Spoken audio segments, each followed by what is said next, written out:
हमारी आराधना का लक्ष्य है निरंतर प्रिया प्रीतम का चिंतन होना।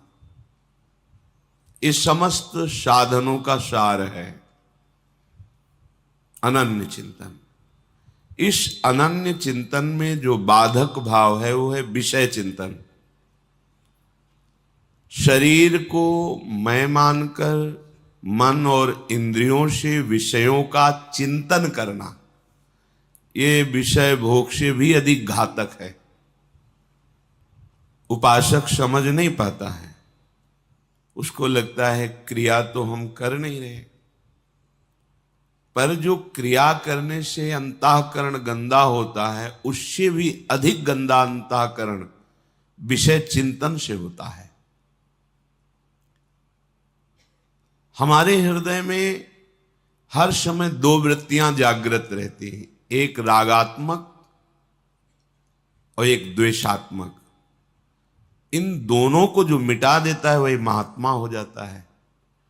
इन दोनों को जो मिटा देता है वही भगवत प्राप्त हो जाता है। अध्यात्म इन दोनों को मिटाने के लिए है, राग द्वेष दोनों को। अंदर से देखिए,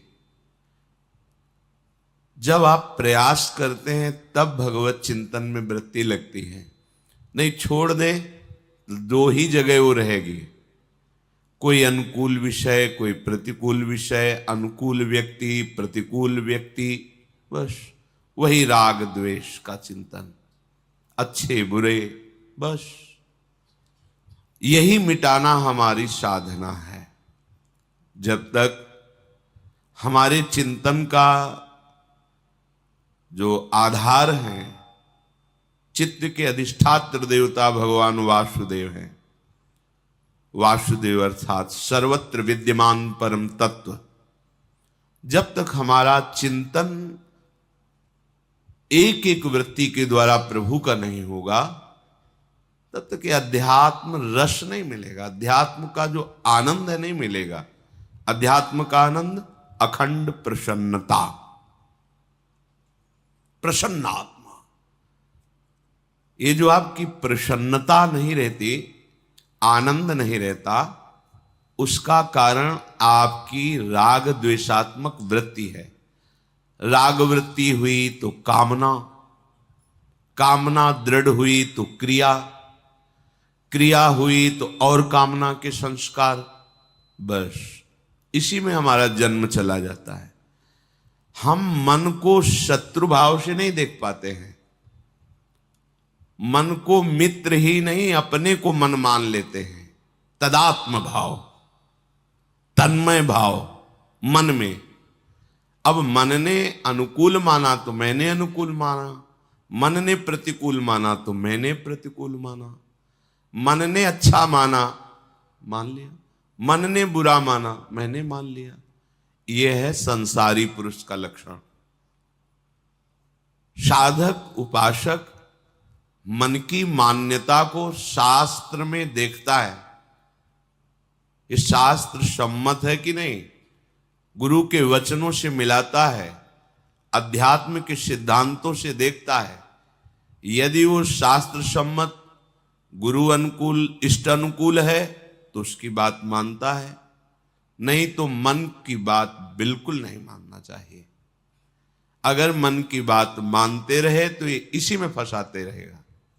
भगवान पे गुस्सा, गुरु पे गुस्सा, शास्त्र पे अश्रद्धा, ये सब लाएगा। आपको लगेगा कि परमार्थ में कोई आनंद ही नहीं, जबकि आनंद नहीं, आनंद समुद्र है जहां दुख का लेश नहीं है। तो हमारी आंतरिक सुधार वृत्ति चिंतन में होनी चाहिए। क्रियाओं में तो आप घेरे के अंदर हैं, समाज का भय है, कहीं ना कहीं कानून का भय है, प्रभु का भय है, कई तरह के भयों से हम बचे हुए हैं। पर आंतरिक चिंतन में तो कोई भय नहीं ना, न समाज का भय, न कानून का भय, न भगवान का भय। कोई गलत तो कर नहीं रहा हूं, उपासक ऐसा सोचता है। पर अंदर ही अंदर जो विषय चिंतन हो रहा है विषयान ध्यायतश्चित्तम विषयेषु विसज्जते माम नुस्मरतश्चित्तम मय्येव प्रविलीयते। श्री भगवान के वचन है। जो उपासक विषय चिंतन करता रहता है, 5 ज्ञानेंद्रियां हैं, 5 कर्मेंद्रियां हैं, 5 ज्ञानेंद्रियों के द्वारा विषय चिंतन होता है और कर्मेंद्रियों के द्वारा क्रियाएं होती हैं। रूप चिंतन, स्वाद का चिंतन, स्पर्श सुख का चिंतन, घ्राणेन्द्रिय का चिंतन। घ्राणेन्द्रिय सौरभ से संबंध रखती है। हम इन्हीं इंद्रियों के चिंतन में अगर भोग सामग्रियों पर विचरते रहे, चाहे वो देह हो, चाहे वस्तु हो, चाहे स्थान हो, चाहे व्यक्ति हो, तो परमार्थ किसे कहते हैं आप कैसे जान पाएंगे? बातें बनाना परमार्थ थोड़ी होता है। परमार्थ तो होता है मनोनिग्रह, इंद्रिय निग्रह। मन को समाहित करके आराध्य देव में लगा देना, चाहे नाम में, चाहे रूप में, चाहे लीला में, आराध्य देव में। अब इंद्रियां जिस विषय में विचरण करना चाहती, छूट दे दी मन जिस विषय में, तो फिर आप साधक किस बात के हैं? आपकी साधना क्या हो रही? विषयों का चिंतन विषय क्रिया से भी अधिक घातक उपासक को मानना चाहिए। विषय चिंतन में जहां मन जाने लगे डर जाओ,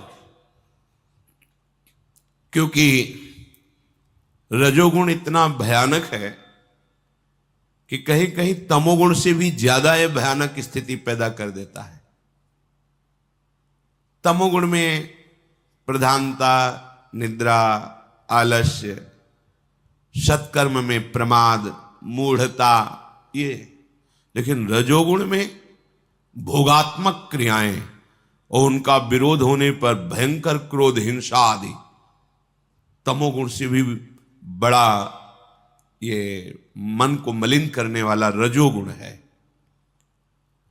ध्यायतो विषयान पुंसा संगस्तेषुपजायते संगात संजायते कामः कामात् क्रोधो भिजायते क्रोधात् भवति सम्मोहा सम्मोहात् स्मृति विभ्रमा स्मृति भ्रंशात् बुद्धिनाशो बुद्धिनाशात् प्रणश्यति सर्वनाश। किससे हो गया? ध्यायतो विषयान पुंसः, विषयों का चिंतन करने से सर्वनाश हो गया। क्या आप कभी ऐसा हृदय में डरे हैं विषय चिंतन होने पर? नहीं। बहे चले जा रहे हैं जहां मन लिए जा रहा है। ये मन बंदर की तरह छलांग लगाता है, इस शाखा से उस शाखा, शाखा प्रशाखा, ऐसे घूमता रहता है, इस विषय से उस विषय, इस व्यक्ति से बेमतलब व्यर्थ में हमारा बड़ा कीमती समय ये व्यर्थ में नष्ट करता है। साधक, उपासक इसी को सार्थक करता है। बार बार विषय, व्यक्ति, वस्तु, स्थान से हटाकर प्रभु के नाम रूप लीला धाम में लगाता है। यदि आप ये शिथिलता रखेंगे कि जो चिंतन हो रहा होने दीजिए, तो आप देख लीजिए संगास्तेषुपजायते, जब विषय चिंतन करेंगे तो उस विषय के संग की आकांक्षा, कामना प्रबल हो जाएगी। जो विषय, कोई भी भोग क्रिया पहले चिंतन में होती है, बाद में क्रिया में आती है। चिंतन में संभाल लिया तो संभल गया, चिंतन बिगड़ गया तो अब फिर क्रिया से जो परिणाम होता है वो हो जाएगा अंतःकरण मलिन होना, दुर्वासनाओं का राज्य हो जाएगा। हमें चिंतन पर विशेष जोर देना है। जहां चिंतन विषयों का हुआ तो निश्चित उसकी संग की इतनी व्याकुलता होती है, और उस व्याकुलता में अनुकूलता मिली तो बहुत सी कामनाएं और जागृत हो जाएंगी। प्रतिकूलता मिली तो क्रोध जागृत हो जाएगा। वो भगवान पे क्रोध करेगा, गुरु पे क्रोध करेगा, अवहेलना, नास्तिकता आने लगेगी। भगवद स्मृति नष्ट हो जाएगी, बुद्धि निर्णय करने लायक नहीं रह जाएगी। बुद्धि का नाश सर्वनाश, बुद्धिनाशात प्रणश्यति, उसका नाश हो गया। हम विषय चिंतन क्यों करते हैं? सुख के लिए, आनंद के लिए, प्रसन्नता के लिए। क्या किसी को आज तक सुख, आनंद, प्रसन्नता मिल पाई है? मिल पाएगी? मिल रही है? नहीं। क्यों? क्योंकि इसमें सुख है ही नहीं। श्री भगवान कह रहे हैं, ये ही संस्पर्शजा भोगा दुख यो नय एवते आद्यंतवंतः कौन्तेय न तेषु रमते बुधा। ये इंद्रियों के साथ जो मन विषय भोगों में सुख, आनंद, प्रसन्नता ढूंढने के लिए जाता है, चिंतन करना, भोग क्रिया करना, तो भगवान कह रहे हैं भोगा दुख योनय एवते। ये जितने भी इंद्रियों के भोग है ये दुख प्रकट करने वाले हैं। योनय, यहीं से दुख प्रकट होता है। दुख की मूल जड़ क्या है? भोगों का चिंतन और भोगों को भोगना। हम किस लिए भोग रहे हैं? सुख, आनंद, प्रसन्नता। और भगवान क्या कह रहे हैं? कह रहे हैं जितने भी इंद्रिय मन के द्वारा भोगे जाने वाले भोग हैं वो सब दुख योनयः, ये दुख प्रकट करने वाले हैं। दुखों की मूल जड़ भोगों का भाव, उनका चिंतन करना, उनकी क्रिया, उनमें सुख भाव। आद्यंतवंतः कौन्तेय न तेषु रमते बुधा। ये जितने भी भोग हैं ये आद्यंत वाले हैं, इनकी सत्ता नहीं है, ये असत है, परिवर्तनशील है। अब कोई बुद्धिमान कैसे भोगेगा इनको? तो जो बुद्धिमान हैं, जो साधक हैं, जो उपासक हैं, वो भोग क्रिया की तो बात जाने दो, वो भोग चिंतन ही त्यागते हैं। भोग चिंतन छूटा, आप अध्यात्म की चढ़ाई पर, ऐसी ऊंचाई पर पहुंच जाएंगे जहां काम क्रोध आप पर आक्रमण ही नहीं कर सकते। पर क्या होता है, बहुत समय निकल जाता है। ये भ्रमण के समय अनुभव किया है, जब बहुत मिलन होता है संतों से तो दो प्रकार का अनुभव होता है। एक सत्य मार्ग में दृढ़ता पूर्वक चलने वाले और एक सत्य मार्ग में शिथिलता पूर्वक चलने वाले। बात चेष्टा और मुखाकृति से ही पता चल जाता है कि साधक दृढ़ मार्ग का पथिक है या शिथिल। विषय चिंतन चलता रहता है, कभी भगवत चिंतन चल गया, हाँ कहीं कहीं भूल से विषय क्रियाएं भी होती रहती, तो अनुभूतियां नहीं होंगी, अध्यात्म की दिव्य अनुभूतियां नहीं होंगी।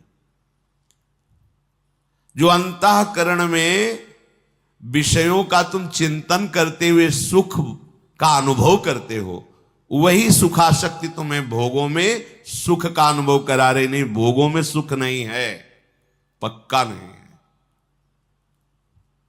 किसी आदमी को कह दिया जाए कि आपको 24 घंटे के बाद फांसी की सजा दे दी जाएगी और विश्व के जितने सुंदर भोग हैं सब एक महल में रख दिए जाए, स्वतंत्र हो, भोगो खूब आनंद से, 24 घंटे बाद तुम्हें फांसी में लटका दिया जाएगा। अब उस आदमी को डायरी और पेन दे दो कि हर भोग का अनुभव लिखो, क्या सुख है, किंचन मात्र कहीं सुख नहीं है, वो यही लिखेगा। क्यों? क्योंकि उसका चिंतन नहीं बन पा रहा भोगों का। चिंतन तो हो रहा है फांसी के फंदे का, अर्थात क्रिया भोग की है, भोग सामग्री का संस्पर्श है, पर सुख नहीं है। क्यों? क्योंकि क्रिया में ही तो सुख का अनुभव कर रहा है। जो मंद बुद्धि है वो क्रिया में ही सुख का अनुभव कर रहा है। बोले नहीं, वो चिंतन नहीं है ना, इसलिए सुख का अनुभव नहीं। मतलब समझ में आया कि भोग क्रिया में सुख नहीं है, भोग क्रिया के पहले जो चिंतन में तुमने सुखानुभूति की, भोग की, मूढ़ता के कारण वही तुम्हें क्रिया में अनुभव आ रही। वस्तुतः ये ही संस्पर्श जाब होगा दुख योने एवते। जितने भी भोग हैं इंद्रियों के, उनसे दुख ही प्रकट होगा, सुख नहीं। हम चाहते हैं परमानंद अखंड प्रसन्नता, तो ये होगी भगवत चिंतन से। और करते हैं विषय चिंतन, जिसका परिणाम है अशांति, दुख, क्लेश, बंधन, जन्म मरण। ये विषय चिंतन से तुम्हारा चित्त ही बंधन और मोक्ष का कारण है। विषय चिंतन करने वाला चित्त बंधा हुआ है और भगवत चिंतन करने वाला चित्त जीवन मुक्त है।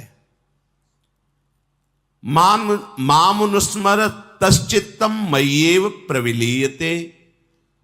जो विषय चिंतन का त्याग करके सदैव मेरा चिंतन करते हैं, वो मेरे में तन्मय हो जाते हैं, मेरे में उनकी स्थिति होती है। हमारा मन, हमारा चित्त प्रभु के चिंतन में, ये खास बात है अंदर की। आपका विषय चिंतन का जो प्रवाह है वो उल्टा हो जाए प्रभु की तरफ, अभी आपको आनंद मिलने लगेगा, अभी आप निर्भय होने लगेंगे, निश्चिंत होने लगेंगे। शोक करने की कोई गुंजाइश ही नहीं रह जाएगी। दुख का तो पता ही नहीं चलेगा। चाहे जितनी भारी दुख की परिस्थिति बाहर हो, आपका हृदय आनंदित रहेगा, प्रसन्न रहेगा। यदि आपने ऐसा सोच रखा है कि कभी भाग्य में ऐसा उदय होगा तो भजन हो जाएगा, अभी तो विषयों का भाग्य चल रहा है भोगने का, ये भाग्य से नहीं बदलता। कभी कोई समय परिवर्तन होगा, ऐसा परिस्थिति परिवर्तन होगा, ये समय परिस्थिति से भी नहीं बदलता। परिस्थिति बदलने के चक्कर में पड़ोगे तो जीवन समाप्त हो जाएगा। आपको कभी ऐसी परिस्थिति नहीं मिलेगी। जो परिस्थिति से भगवदाकार वृत्ति करना चाहते हो, समझ ले, पूरे जीवन में आपको ऐसी परिस्थिति नहीं मिलेगी जिसमें आप भगवदाकार वृत्ति कर लें। पुंसाम कलिकृतान दोषान द्रव्य देशात्म संभवान सर्वान हरति चित्तस्थो भगवान पुरुषोत्तमा। यथा हेम्नि स्थितो वह्निर दुर्वर्णम हंति धातुजम एवमात्मगतो विष्णुर योगिनाम शुभाश्रयम। कलयुग का ऐसा प्रभाव है कि कोई भी स्थान हो वहां वो अपना प्रभाव दिखाए। कलि शब्द का सीधार्थ अधर्माचरण, पापाचरण, शास्त्र विरुद्धाचरण करने में उत्साह बढ़ाना। किसी स्थान में जाने से आपका भजन बढ़ जाएगा, भूल मिटाओ। अंतर्मुख होकर हृदय देश में विषय चिंतन त्यागने के लिए तुम उत्साहित रहो, बलवान बनो। यही भजन होता है। यहां बाहर कहीं स्थान, सब जगह जहां भी जाओगे वहां कलयुग अपना प्रभाव फैलाए हुए है। पुंसाम कलिकृतान दोषान द्रव्य देशात्म संभवान। कोई भी वस्तु, इसके खाने से भजन बढ़ेगा, भूल जाओ। उस व्यक्ति के पास जाने से भजन बढ़ेगा। सभी के अंतःकरण में, हरिवंश महाप्रभु जी कह रहे हैं, पाए जान जगत में सब जन कपटी कुटिल कलयुगी टंचु। तो इसलिए मेरी सो भैया कृष्ण गुण संचु। बस प्रभु के नाम रूप लीला गुण का गायन चिंतन, यही जिस स्थान पे जाओगे कलयुग का प्रभाव नहीं पड़ेगा। जिस व्यक्ति से मिलोगे कलयुग का प्रभाव नहीं पड़ेगा। यदि अंदर नाम चल रहा है, भगवत चिंतन चल रहा है, ये बाहरी प्रभाव से प्रभावित होकर के आप भगवत सिद्धि प्राप्त करना चाहो तो अब बड़ा कठिन है। सर्वान हरति चित्तस्थो भगवान पुरुषोत्तमा। यदि भगवत चिंतन कर रहे हो तो कलयुग के सारे दोषों का अपहरण कर लेता है भगवान का चिंतन। खास बात समझो, ये हृदय में इस अंतर्मुख होने के लिए बात कही जा रही। बार भाग लो तो कितना भागोगे।